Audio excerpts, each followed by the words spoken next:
नमस्कार दोस्तों, मैं सिद्धांत ओलंपिक स्टडी में आपका बहुत बहुत स्वागत है। दोस्तों, क्विक रिवीजन सीरीज के अंतर्गत ये हमारा 5वां पार्ट है और कल के पार्ट में यानी कि चौथे पार्ट में हमने वन लाइनर क्वेश्चन को कवर किया था और 5वें पार्ट में आज हम अगेन वन लाइनर क्वेश्चन को कवर करने वाले हैं।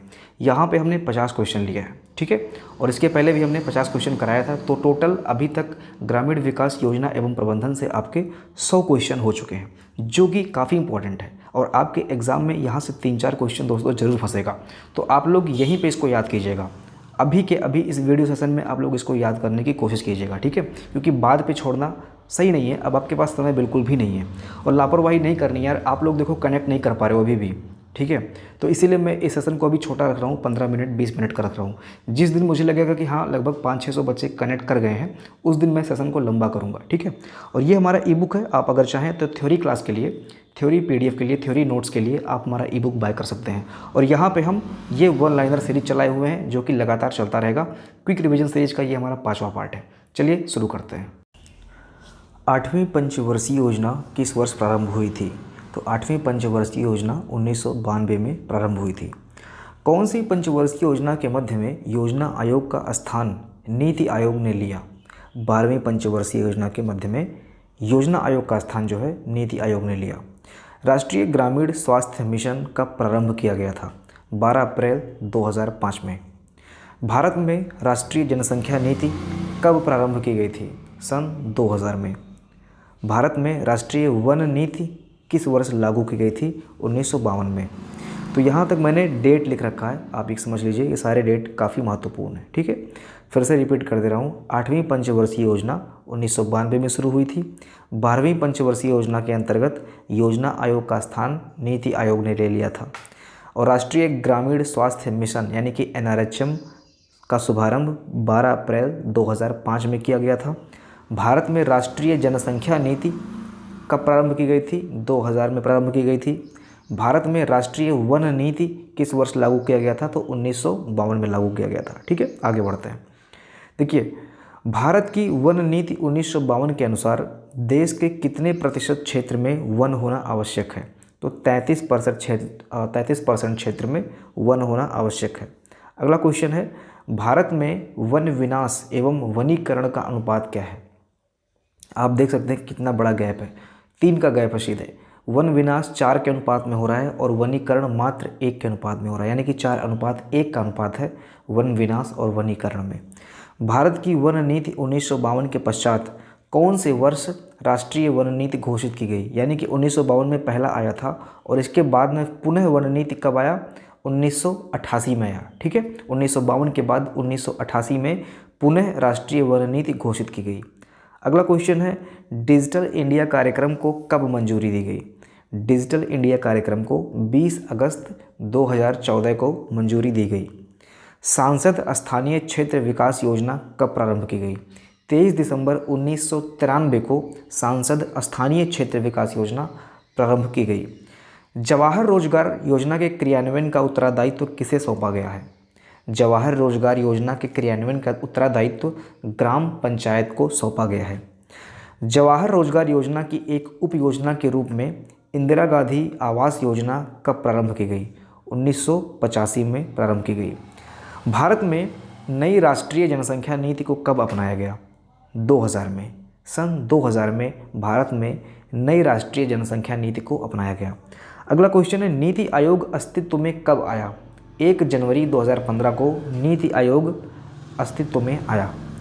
नीति आयोग के CEO कौन है? आप लोग कमेंट सेक्शन में लिख के बताइए। अध्यक्ष तो पता होता है सभी को, प्रधानमंत्री हैं।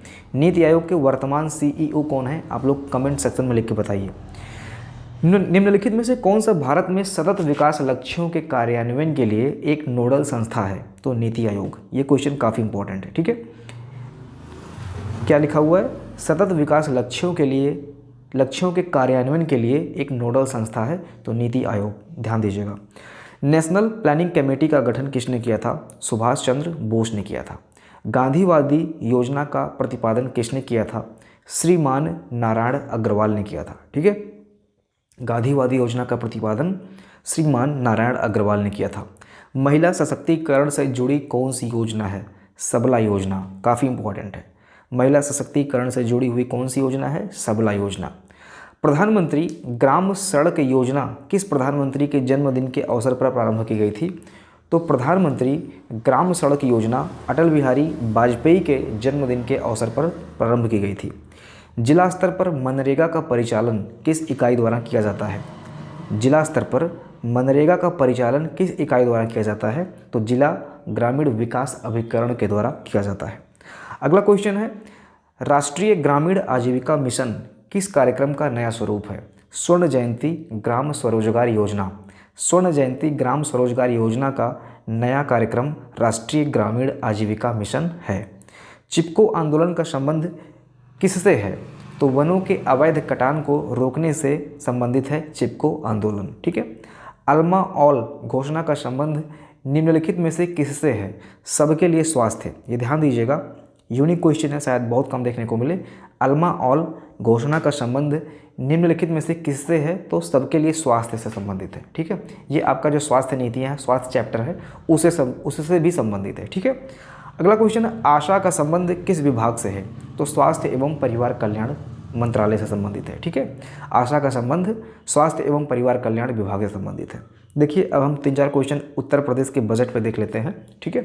तो उत्तर प्रदेश बजट 21-22 में प्रधानमंत्री मत्स्य योजना हेतु कितने रुपए व्यवस्थापित किए गए? तो 243 करोड़ रुपए व्यवस्थापित किए गए या बजट आवंटित किए गए।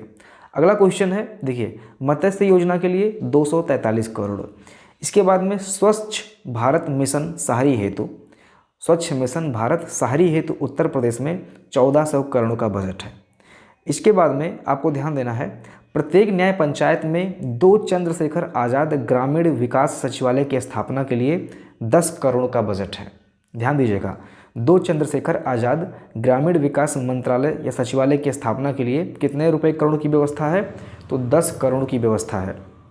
अगला क्वेश्चन पूछ सकता है, चूँकि यूपी लेखपाल की परीक्षा है दोस्तों, तो यहाँ पे बजट से संबंधित, उत्तर प्रदेश से ही बजट से संबंधित क्वेश्चन पूछेगा। यहाँ पे एक काफ़ी इंपॉर्टेंट और करंट अफेयर से संबंधित क्वेश्चन है, अमेठी एवं बलरामपुर में नए मेडिकल कॉलेज की स्थापना है तो कितने रुपये प्रस्तावित हैं? ध्यान दीजिएगा, 175 करोड़ रुपये प्रस्तावित हैं। ठीक है। आगे बढ़ते हैं। तो ये 3-4 क्वेश्चन जो कि काफ़ी इंपॉर्टेंट है, यूपी से संबंधित है, बजट से संबंधित है, करंट अफेयर का भी पार्ट है, तो याद कर लीजिएगा। आगे देखिए, अगला क्वेश्चन है, इनमें से क्या राष्ट्रीय खाद्य सुरक्षा मिशन के उत्पादन के बढ़ाने के उद्देश्य में शामिल नहीं है? तो तिलहन। ठीक है। तिलहन जो है राष्ट्रीय खाद्य सुरक्षा मिशन के उत्पादन के बढ़ाने के उद्देश्य में शामिल नहीं है। अगला क्वेश्चन है, 2017-18 महात्मा गांधी नरेगा के अंतर्गत रोजगार में महिलाओं की भागीदारी कितनी है? तो 40.6% है। ठीक है। उतना इंपॉर्टेंट नहीं है, फिर भी आप ध्यान दीजिएगा, चूँकि नरेगा से संबंधित है। तो नरेगा से संबंधित मैंने एक अलग सेपरेट वीडियो लेक्चर आप लोगों को दिया है, जिसमें वहाँ से संबंधित जितने भी प्रश्न बन सकते हैं, A to Z जितने भी फैक्चुअल प्रश्न आपके परीक्षा में पूछे जा सकते हैं, कंप्लीट किया गया है। तो ये I think quick revision series part 2 आप देखिएगा, वहाँ पर मैंने इसको अच्छे से कवर किया है। ठीक है। आगे बढ़ते हैं। हाल ही में कृषि मंत्रालय द्वारा किसान पायलट कार्यक्रम प्रारंभ किया गया। यह कार्यक्रम किस उद्देश्य से आरंभ किया गया है? तो फसल बीमा के वितरण के लिए, फसल बीमा के वितरण के लिए किसान पायलट कार्यक्रम प्रारंभ किया गया।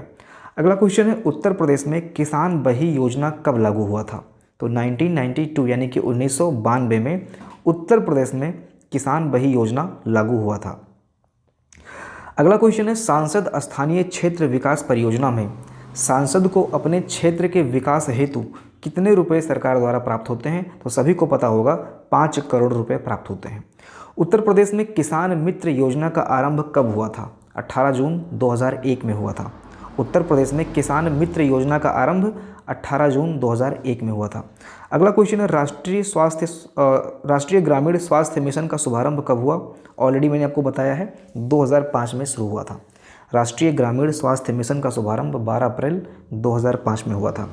वर्तमान में केंद्रीय ग्रामीण विकास मंत्री, जो कि यहाँ पे स्वीकृति लिख हो रहा है, जो कि होना चाहिए था, जो कि पंचायती मंत्री भी हैं। ठीक है। करंट अफेयर का पार्ट है तो इम्पोर्टेंट है। वर्तमान में केंद्रीय ग्रामीण विकास मंत्री जो कि पंचायती मंत्री भी हैं, कौन है? तो नरेंद्र सिंह तोमर। ठीक है। इसको हमने थ्योरी वाले पार्ट में भी कवर किया इस क्वेश्चन को। अगला क्वेश्चन है, 20 सूत्री कार्यक्रम किस प्रधानमंत्री द्वारा घोषित किया गया था? इंदिरा गांधी के द्वारा घोषित किया गया था।